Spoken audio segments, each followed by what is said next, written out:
오늘 나눌 말씀의 제목은 원칙과 자유입니다. 원칙과 자유. 먼저 1절에 보시면 다윗이 이제 노부로 피신하게 되었습니다. 이전에 블레셋에게 그 침공을 받으면서 원래 실로에 있던 그런 제사장의 그런 성읍이 이제 예루살렘에서 약 북쪽으로 한 30km 지점에 있다 그래요. 노비라는 땅이. 거기에 이제 제사장들의 성읍이 이제 그쪽으로 옮기게 된 것입니다. 거기에 이제 제사장 아히멜렉이 있었는데, 이 아히멜렉은 엘리 제사장의 아들 비느하스의 손자였습니다. 근데 이제 그 다윗이 사울을 피해서 이 아히멜렉에게 긴급히 가서 이제 오늘 좀 이제 너무 허기가 져가지고 먹을 걸 좀 달라고 그렇게 요청하는 대목인데, 2절에 보시면 다윗이 그렇게 요청하면서 거짓말을 좀 둘러댑니다. 2절을 함께 보실까요? 함께 읽겠습니다. 시작. 다윗이 제사장 아히멜렉에게 이르되 왕이 내게 이를 명령하고 이르시기를 내가 너를 보내는 것과 내게 명령한 일은 아무것도 사람에게 알리지 말라 하시기로 내가 나의 소년들을 이러이러한 곳으로 오라고 말하였나이다. 예. 다윗이 지금 사울을 피해서 도망온 건데 왕의 명령을 받아서 긴밀하게 왔다. 그렇게 거짓말을 하죠. 어떻게 보면은 굉장히 그 불가피한 거짓말인 것처럼 보입니다. 아마 여기 성경학자들의 대목은 요 이후의 구절에 이어질 때 에돔 사람 도액이라는 그 사울의 그 첩작격이 되는 사람이 거기 같이 있는 것을 보고 긴급하게 아마 둘러댔을 것이다 라고 그렇게 추측을 하기도 하는데, 어쨌거나 거짓말을 했어요. 우리가 그 살아가는 그 이 세상 속에서 과연 우리가 거짓말을 전혀 하지 않고 살아가는 것이 가능할까 싶을 정도로 우리가 무결하게 살아가는 것이 참 쉽지 않다라는 그런 생각을 갖게 됩니다. 쉽게 얘기해서 거짓말을 전혀 하지 않는 삶이 가능할까? 예를 들어서 전쟁 시라고 생각을 하면은 아군을 숨겨주고서 이제 적들이 와서 어디 숨었냐고 어디 숨겼냐고 이제 윽박지를 때에 그것을 정직하게 말하면 안 되잖아요. 그래서 이제 생명의 원리가 이 진실을 말하는 것보다 더 우위에 있기 때문에 그때는 이제 그런 거짓말이 이제 합할 수도 있겠죠. 그러나 대개의 경우에는 우리가 거짓말을 할 때에 더 안 좋은 결과로 항상 돌아오게 된다라는 것. 거짓말을 하기 시작하면 그 거짓말을 덮기 위해서 거듭거듭 또 거짓말을 둘러대야 되니까 거짓말의 크기가 눈덩이처럼 계속 커지게 되는 것이죠.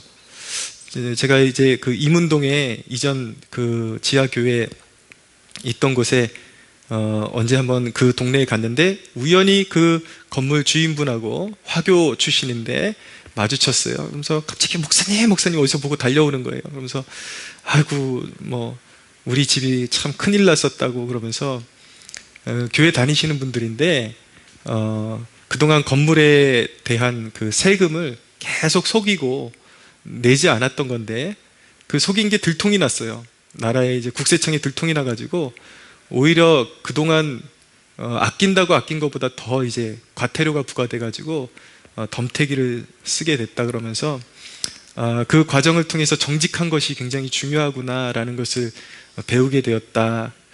아끼려고 거짓말하다 보니까 결국은 더 나가게 생겨가지고 이제 그 국세청 담당하는 사람에게 솔직히 말하면서 이러이러해서 우리가 잘못한 거 인정한다. 조금만 봐달라. 이제 좀 그렇게 이야기했나 봐요. 그랬더니 이제 조금 선처해 준 것처럼 그렇게 이야기를 하면서 그동안 그런 일이 있었는데 중요한 교훈을 배웠다고 그렇게 이제 저에게 이야기를 건네는 것을 이제 듣게 되었습니다. 에베소 4장 25절에도 보면은 하나님의 백성들에게 거짓을 버리고 항상 서로 간에 참된 것을 말하라 라고 이렇게 말씀하고 있죠. 그래서 항상 우리는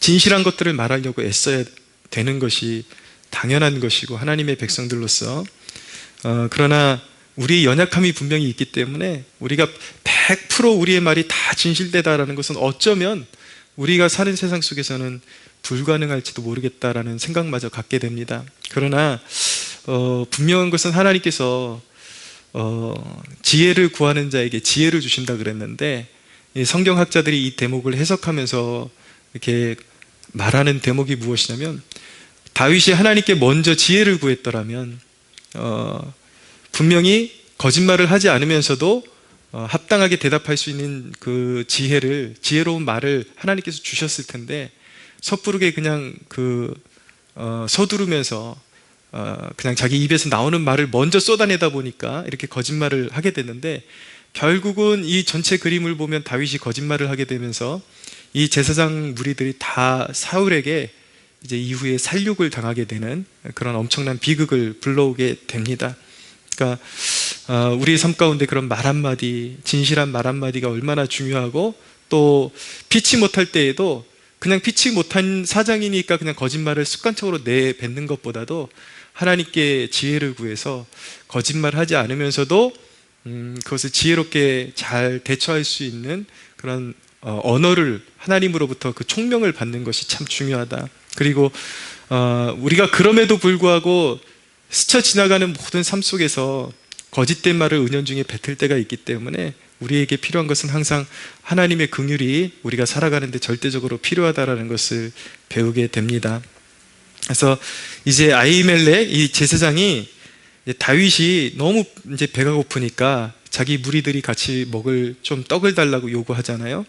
근데 오늘 대목을 보면은 이 일반 떡이 없었어요. 이 제사장에게 하나님에게 올려졌던 거룩한 떡이라고 오늘 기록하고 있는데, 하나님의 제단에 올려졌던 진설병을 이야기하는 것이죠. 이 구약의 이 성막에도 보면은 아주 묘한, 나중에 언제 한번 설교하면은 거기에 놀라운 영적인 비밀들이 숨겨져 있는데, 이 제사상에 이렇게 하나님께 올려드리는 이 진설병도 다 예수 그리스도의 그런 몸을 의미하는 그리스도의 구속 사역을 다 거기에 이렇게 성막 안에다가 녹여놨다라는 것을 알게 됩니다. 그 거룩한 떡은 아무나 먹을 수 없는 것인데, 이 아히멜렉이 그 하나님께 올렸다가 이제 안식일날 새로운 떡으로, 뜨거운 떡으로 이제 올리면서 교체하거든요. 근데 그 교체돼서 나온 떡은 사실은 제사장만이 은밀한 곳에서 먹게 되어 있는데, 그 떡을 이제 다윗과 그 일행에게 허기를 면하게 하기 위해서 이제 건네주는 그런 대목, 그 사건을 오늘 보여주고 있는 것입니다. 근데 이 대목이 그냥 기록된 것이 아니라 어떤 의미가 있어요. 우리 신앙생활에 굉장히 유익한 그런 신앙적인 교훈을 주는 의미가 있는데, 이 대목을 해석해낸 대목이 바로 예수님께서 마태복음 12장 1절에서 8절에서 이 대목을 인용하셔서 이제 말씀을 하시는데, 이 대목을 말씀하시면서 진정한 율법의 정신이 무엇인가를 이제 가르쳐 주시고 계십니다. 그래서 오늘 다윗의 이 사건을 통해서 우리는 그 신앙의 원칙과 자유의 관계에 대해서 이제 배울 수 있게 되는 것입니다. 첫째로 드릴 교훈은 바로 이것입니다. 원칙은 매우 중요하다. 우리 신앙생활에 있어서 원칙이 매우 중요하다는 것을 우리가 알 필요가 있습니다. 원칙이 없는 자유는 지켜지지 않습니다. 자율이라는 것은 원칙이 도와줘야, 원칙이 있어야 자율이 잘 지켜지게 되어 있습니다. 규율이 없을 때에 그 자유가 방종으로 흐르는 일을 극복하기는 매우 어렵습니다. 쉽지 않습니다. 규율이 없고 원칙이 없이 그냥 자율만 추구하게 되면 반드시 방종으로 흘러가게 되어 있습니다. 그래서 이 규례라는 것, 하나님의 백성들에게 하나님께서 지키기를 요구하시는 그런 어떤 법칙, 법, 이런 것들을 규례라 그러거든요. 이 규례는 우리 신앙의 뚝이 무너지는 것을 방지한다라는 것을 우리가 배울 필요가 있습니다. 보십시오. 주의를 경홀히 하면 구별해서 자신을 드리는 삶은 불가능해지는 것입니다. 많은 사람들이 자꾸 이렇게 엉뚱한 소리를 하는 경우가 있어요. 꼭 주일만이 중요하냐? 일주일 내내 7일이 다 중요하지. 근데 생각을 해보십시오. 그렇게 말하지만 가장 최소 단위의 주일도 제대로 지키지 못한다면, 온전히 지키지 못한다면, 주일에 실패해버린다면, 우리가 솔직하게 말하면 한 주간 동안 교회를 떠나서 살아갈 때에 영적으로 우리의 영적인 순결함을 지키면서 사는 것이 쉽습니까? 아니면 그냥 세상에 막 묻어서 돌아가는 게 쉽습니까? 예, 누구나 양심이 있는 사람이라면 대답할 수 있을 거예요. 우리는요, 근본적으로 죄성을 따라가는 게 더 쉽습니다. 그래서 일주일 동안에 세상을 따라가기가 더 쉽다라는 것이죠. 그런데 주일 성수를 외면하고 소홀히 하고 주일에 승리하지 않고 나머지 6일까지 7일을 하나님께 다 드리는 것이 중요하지 뭐 주일 하루만 그렇게 중요하냐. 이것은 어폐가 있는 것이고 사실은 자신의 그 마음속에 불성실한 마음을 그런 포장하고자 하는 불순한 마음이 거기에 들어있는 것이죠. 주일 하루를 하나님 앞에 선별해서 드리지 않고는 일주일을 온전히 하나님 앞에 드린다라는 것은 불가능해지는 것입니다. 그 원칙이 중요하다라는 것이죠. 여러분 11조도 마찬가지입니다. 11조도 외면하고 물질의 주권을 하나님께 있다라는 것을 인정하는 것, 그리고 하나님의 뜻대로 사용하는 일은 불가능한 것입니다. 왜입니까? 가장 기초 단위가 사라졌는데 어떻게 번번이 그런 이야기를 하는 사람들마다 10의 1만, 10의 1조만 하나님의 것이냐, 10의 9, 10의 10 다 하나님의 것이지. 그러면서 11조를 부정하는 사람들은 여러분 10의 1을 부정하면서 어떻게 나머지를 다 드릴 수가 있죠? 그것은 불가능한 일인 것이죠. 여러분 1일을 하루도 제대로 헌신하지 못했는데 7일을 헌신한다라는 것은 말장난하는 것입니다. 그래서 우리가 하나님 앞에 온전한 헌신을 드리는 훈련의 도구로서, 단순한 주일 성수하는 것은 훈련의 도구가 아니라 하나님의 백성의 절대적인 하나님의 요구사항이고 하나님의 백성의 의무이기도 하지만 그것은 우리가 세상을 이기는데 반드시 필요한 훈련의 한 과정이라는 것, 원칙이라는 것을 우리가 꼭 알고 지킬 필요가 있는 것입니다. 뻑하면 주일 하루 지키는 것이 뭐 중요해? 11조가 뭐 중요해? 나중에 하나님이 달라 그러면 더 큰 것 드리면 되는 거지. 이런 식으로 말하는 사람들이 있는데 그것은 어떤 경우와 같은 것이냐면 이제 헬스장에 가면 덤벨이라는 게 있잖아요. 이렇게 들어 올리는 거. 10kg짜리 덤벨을 처음에 가벼운 것부터 들어 올리기 시작해서 계속 꾸준히 훈련이 되어야 나중에 50kg도 도전할 수 있고 100kg도 도전할 수 있는 거 아니겠어요? 근데 이런 사람들은 마치 10kg짜리 덤벨을 뭐하러 평상시에 들어? 쓸데없는 일이야. 다 필요 없어. 난 위급할 때 100kg를 한꺼번에 들어 올릴 수 있어. 이렇게 말하는 사람과 같다라는 것입니다. 원칙들이 중요합니다. 원칙이 제대로 지켜져야 신앙의 원칙들이 지켜질 때에 세상으로 향하는 우리의 정욕적 마음을 제어시킬 수가 있는 거예요. 평상시에. 그리고 주님이 너희 자신을, 그것이 너희의 시간이든 그리고 너희 자신의 어떤 헌신이든 물질이든 어떤 것이든 간에 그거를 부정하고 하나님께서 그것을 요구하실 때에 그 부르심에 순종할 준비를 하는 것이 그 원칙을 지키는 훈련을 통해서 가능해지는 것입니다. 마치 군인이 자기를 제어하고 그러면서 평상시에 전쟁에 대한 훈련을 계속 답습하는 것이 여러분 필요한 것입니까? 필요 없는 것입니까? 전쟁에 대한 대비를 안 하고 늘 전쟁에 대한 연습을 충분히 하지 않은 군인들이 어떻게 실제 전쟁이 일어났을 때 오합지졸이 돼버리죠. 어떻게 적군을 이길 수 있겠습니까? 우리 그리스도인들도 영적인 의미에서 십자가의 군병으로 부름받았기 때문에 우리가 원칙을 지킴으로 인해서 세상을 이기는 법을 배워간다는 것을 믿으시기 바랍니다. 두 번째로, 그러나 우리가 이 대목에서 반드시 기억해야 되는 것은 무엇이냐면 원칙이 중요하지만 원칙에 긍휼의 정신이 없으면 그 원칙은 죽은 것이다 라는 것을 배우게 되는 것입니다.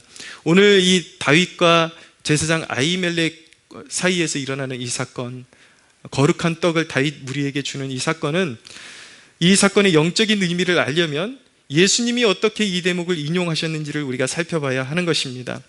이 대목이 마태복음 12장에 나오는데 1절에서 8절에 나오는데 여기에 보면은 예수님의 제자들이 안식일에 이삭을 잘라 먹는 그런 대목이 나오는데, 안식일에 이삭을 잘라 먹으니까 바리새인들이 어떻게 안식일에 그런 하지 못할 일을 하느냐라고 이제 예수님께 와서 제자들을 정죄하니까 예수님께서 바로 이 대목을 인용하시면서 두 가지 예를 이제 들어주셨습니다. 첫 번째 예가 무엇이냐면 마태복음 12장 3절에 4절에 나오는 말씀인데 제가 한번 읽어보겠습니다. 예수께서 이르시되 다윗이 자기와 그 함께 한 자들이 시장할 때의 한 일을 잃지 못하였느냐. 그가 하나님의 전에 들어가서 제사장 외에는 자기나 그 함께 한 자들이 먹어서는 안 되는 진설병을 먹지 아니하였느냐. 이 제사장이 다윗 일행에게, 배고픈 다윗 일행에게 거룩한 떡을 준 행위는 원칙적으로는 금지되어 있는 것이지만 결코 율법 정신에 어긋나는 것이 아니라 오히려 율법의 정신에 잘 들어맞는다고 예수님께서 말씀하신 것입니다. 안식일의 의미가 무엇입니까? 율법의 의미가 무엇인가?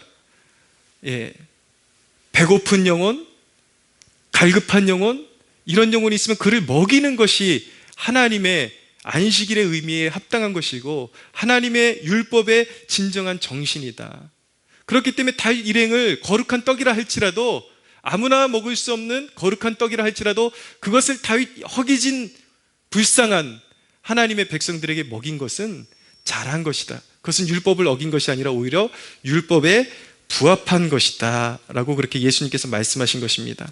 자, 두 번째로 마태복음 15장 5절에 보면 또 한 가지 예를 들어주시는데, 또 안식일에 제사장들이 이 성전 안에서 안식을 범하여도 죄가 없음을 너희가 율법에서 읽지 못하였느냐라고 말씀하십니다. 안식일에 제사장들이 성전 안에서 일하는 것은 하나님의 영광을 위해서 불가피한 일이고 그것은 죄가 되지 않는 것을 너희도 알지 않느냐. 죄가 되지 않는다라고 말씀하신 것입니다. 이 이야기는 무엇이냐면, 이 두 가지 예를 들어주신 그 근본적인 그 핵심은 무엇이냐면, 율법이라는 것은, 원칙이라는 것은 그 행위 안에는 반드시 긍휼은 무엇입니까? 사람을 향한 것이거든요. 사람을 향한 긍휼과 하나님께 기쁨이란 코드가 녹아져 있어야 한다라는 그 가르침을 예수님께서 주고 계신 것입니다. 예수님의 가르침은 원칙을 버려야 한다라는 말씀이 아니라 원칙의 정신을 담아야 한다라는 말씀인 것입니다. 그래서 원칙을 지킬 때 그 원칙의 바른 정신을 담아서, 바른 계명의 원리를 담아서 지켜야 한다라는 것이죠. 그래서 7절에 보면 나는 자비를 원하고 제사를 원하지 아니하노라 하신 뜻을 너희가 알았더라면 무죄한 자를 정죄하지 아니하였으리라. 인자는 안식일의 주인이니라 라고 말씀하시는 것입니다. 예수님의 정신은 안식일이 중요하지만 그 안식일이 중요한 이유는 사람을 살리는 데 의미가 있는 것이지, 사람을 구속하고 속박하고 사람이 죽어가는데도 안식일을 사람이 죽어가는 것을 외면한다면 그것은 진정한 신앙의 정신, 그것은 율법의 정신이 아니다라고 그렇게 말씀하고 있는 것입니다. 제가 목회자로서 신앙 지도하는 데 있어서 저 개인적으로는 형식을 지키게 하는 것도 매우 강조를 합니다. 그렇지만 이제 관습적인 형식이 아닌 본질적인 형식을 말씀드리는 것이죠. 오히려 저는 이제 이렇게 옷 입는 거나 이렇게 교회 스타일이나 예배당 스타일이나 이런 이렇게 어떤 문화적인 코드에 있어서는 좀 자유로운 그런 편을 이제 고수하고 있지만, 그러나 제 중심에 항상 그 원칙이 중요하다는 것을 잊지 않고 있습니다. 그래서 여러분들에게도 항상 주일 성수에 대한 이야기, 그런 어떤 여러분들의 경건에 대한 이야기, 하나님께 구별해서 드려야 되는 것들에 대한 그런 강조를 제가 많이 하지 않습니까? 근데 여러분, 제가 그런 원칙들을 여러분들에게 계속해서 강조하는 이유는 단순히 여러분들에게 껍데기만 치중하라는 의미가 아니라 제 개인이 신앙생활을 배우기 시작하면서 이 원칙들을 잘 지켜나갈 때에 그 원칙을 통해서 살아계신 하나님의 인격과 성품을 무수하게 경험했기 때문에 저와 같은 영적인 축복을 여러분들도, 그리고 저의 설교를 듣는 많은 분들이 동일한 하나님의 임재, 하나님의 인격, 하나님의 성품을 인격적으로 전인적으로 경험하는 축복을 누리기를 원하는 마음이 있기 때문에 여러분들에게 원칙을 강조하는 것입니다. 할렐루야.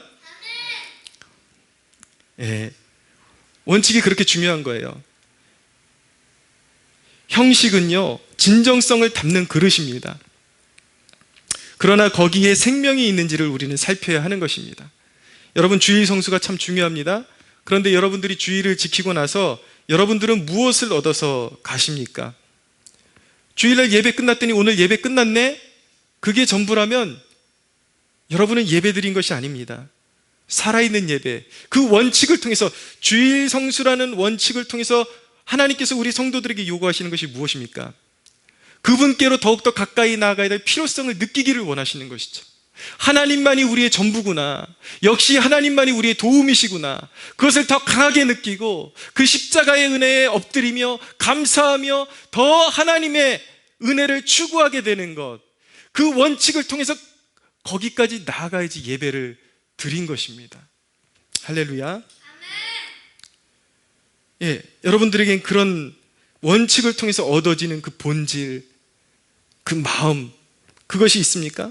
자, 수요일날 이렇게 모여서 중보 모임을 하는데, 이 중보 모임을 마친 이후에 나라를 위해 중보해야 할 사명감이 생기고 있습니까?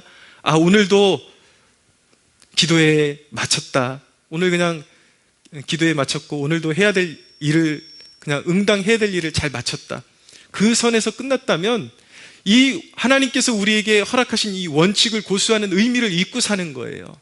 원칙을 왜 강조해야 되는가? 이 원칙을 통해서 하나님의 은혜를 경험하게 되기 때문인 것입니다. 이 원칙을 통해서 우리의 굳었던 마음이 정화되어지고 다시 하나님의 마음으로 무장하게 되는 것, 그것이 바로 하나님께서 우리에게 원칙을 주시는 이유라는 것을 깨닫는 여러분들 되시기를 축원합니다. 여러분, 원칙이라는 것은 정신을 잘 담을 때 값진 것인 것입니다. 원칙을 고수하기 위해서 원칙 위에 있는 가치를 잃어서는 안 되는 것입니다. 원칙보다 위에 있는 가치가 무엇입니까? 생명을 살리는 것이에요. 주님의 사랑을 나누는 것입니다. 원칙은 고수되어야 합니다. 여러분, 주일 성수는 제대로 지켜져야 하는 것입니다. 주일을 제대로 지키십시오. 그러나 여러분, 주일은 온전히 하나님께 드려져야 하지만 여러분들에게 절박한 도움을 필요로 하는 사람들이 있다면 그 사람들을 위해서 헌신하고 일할 수 있습니다. 기꺼이 여러분들을 내어줄 수 있어야 하는 것입니다. 그러나 분명한 것은, 그렇게 여러분들이 주일 안에서 누군가를 위해서 일할 수 있는 자유가 여러분들에게 주어질 수 있지만, 그러나 그 자유의 본질이 왜곡되어져서 방종으로 흘러서는 안 된다는 것이죠. 주일날 온전히 하나님의 기쁨이 되기 위해서 그 원칙과 자유 안에 머무르는 것이 아니라 단순히 그냥 금전적인 유익을 위해서, 주일에도 계속 돈 벌기 위해서 일하고 이런다면 그것이 하나님께 기쁨이 될 수는 없는 것입니다. 우리가 알아야 되는 사실은 무엇이냐면, 자유에서 방종으로 넘어가는 경계선이 존재하지 않아요. 하나님께서 자유에서 방종으로 넘어가는데 경계선을 딱 그어놓지를 않았어요. 걷다 보면 어느 순간부터 자유가 방종이 되는 것입니다. 예, 그것을 잘 이해하셔야 돼요. 자유가 넘치는 곳에 그 길을 계속 걷다 보면 방종에 이르게 되는 것이고, 원칙만 내세우게 되면 그것이 바로 폐쇄주의가 되는 것입니다.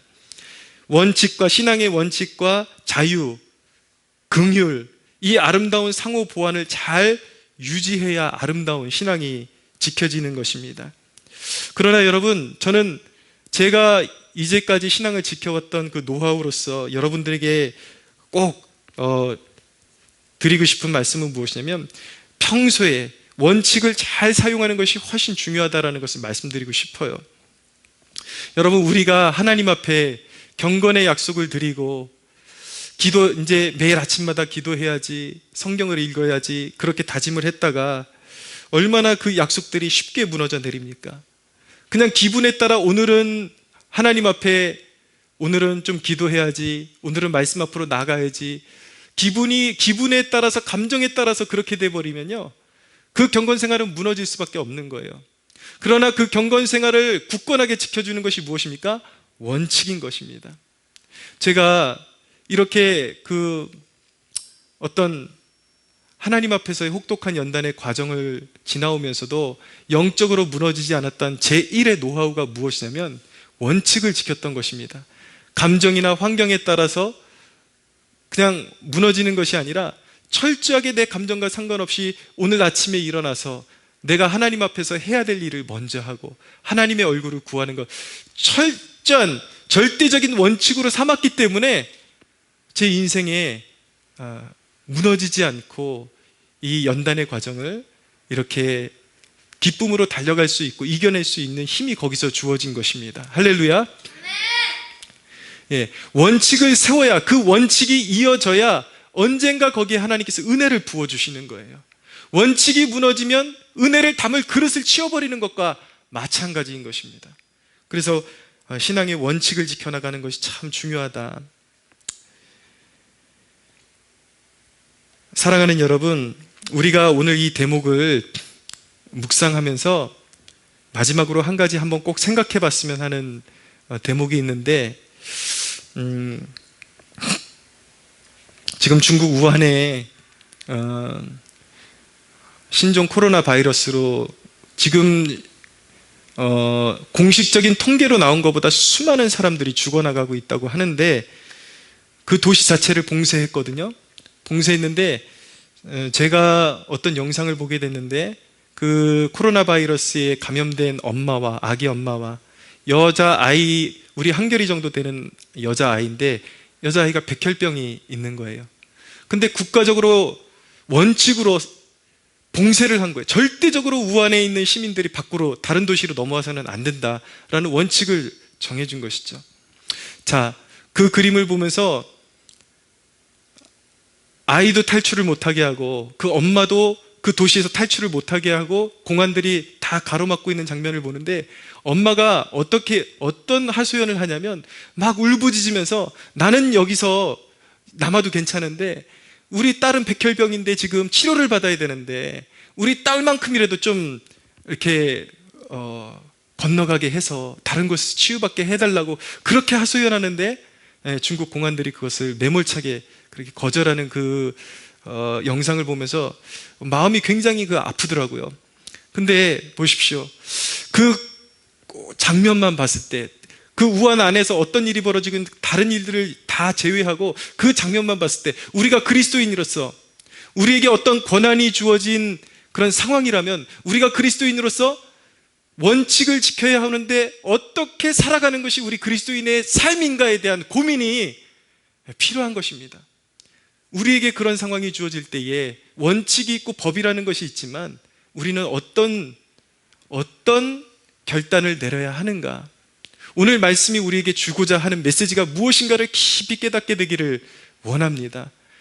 원칙도 중요하지만 그것이 생명보다는 앞서지 않는다. 할렐루야. 예, 원칙은 지켜야 하지만 생명을 살리는 쪽으로 결단하고 그렇게 말씀을 실천하는 것이 바로 하나님께서 우리에게 주신 마음, 우리에게 주시는 마음이고, 우리가 그런 삶을 살아가는 것, 그것이 바로 하나님의 정의다. 그것이 바로 하나님의 공의다. 성경이 말씀하는 공의, 원칙도 중요하지만 그 안에 긍휼이 있어야 되고 사랑이 있어야 된다. 오늘 이 말씀을 정리하면서 우리의 삶 가운데 여러분들 각자 한번 질문해 보십시오. 내 삶에는 메말라버린 원칙만 존재하고 있는지, 아니면 원칙의 그릇은 내팽개치고 자유분방하고 늘 들쑥날쑥하고 그렇게 규모 없는 그런 신앙생활을 하고 있는지, 우리에게 하나님이 주신 원칙과 그 자유를 풍성한 은혜 아래서 균형감 있게 잘 누리는 저와 여러분들 되시기를 예수 그리스도의 이름으로 축복합니다. 우리 하나님께 영광의 박수 올려드리겠습니다.